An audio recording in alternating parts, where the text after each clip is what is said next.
All right. So we'll be looking at October-November 2011, variant 1, question 13. So go ahead and try to solve it by yourself first by pausing the video.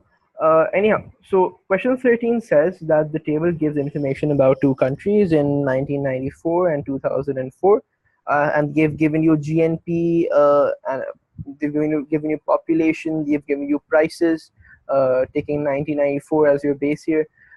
Anyhow, from the data in the table, what can be concluded about real GNP per head?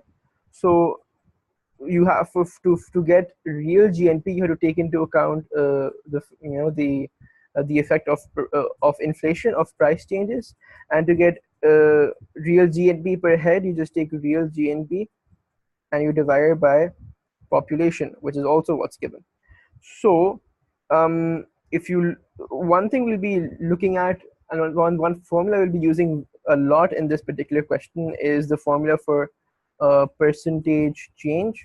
So that would be the new value of whatever we have subtracted by the old value that gives you the change in what's happened. And to get percentage, you divide by the old value and you multiply all of this um, in 200. So this is a formula we'll be using a lot. Now let's look at it for country one first. Now for country one, we have to, in order to figure out what has really happened to real GDP per head, we have to find the percentage changes in all of the three indicators we're given. So the percentage change for this um, would be 1800 or 18,000 minus 5,000 upon 5,000 into 100. Excuse the bad handwriting. Anyhow, so 18,000 minus 5,000 divided by 5,000 in 200. A lot of people forget to multiply by 100. I don't know why.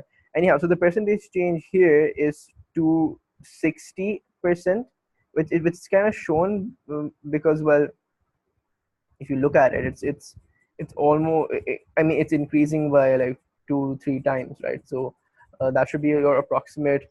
That should give you an idea that the change is definitely above 100, above like 200%. Anyhow, so now we'll try to calculate the percentage change in population.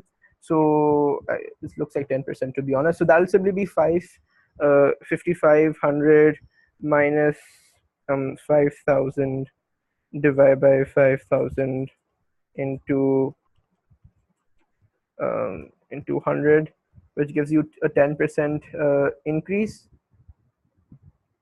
And for prices, you basically take this as 300 minus 100 upon 100, and obviously all of this into 100. That should give you 200. So there's a 200% increase in prices. Now, what do we do with these figures? Very simple. So let's get rid of this, so I can write here. Okay, so there's a 260% change in GNP, and I'm going to denote that with a positive value because an increase in GNP increases real GNP per head.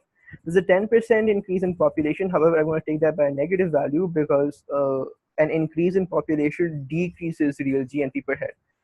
There's a 200% price change. I'll also take that as a negative value because an increase in prices decreases real GNP per head, which should give you positive 50.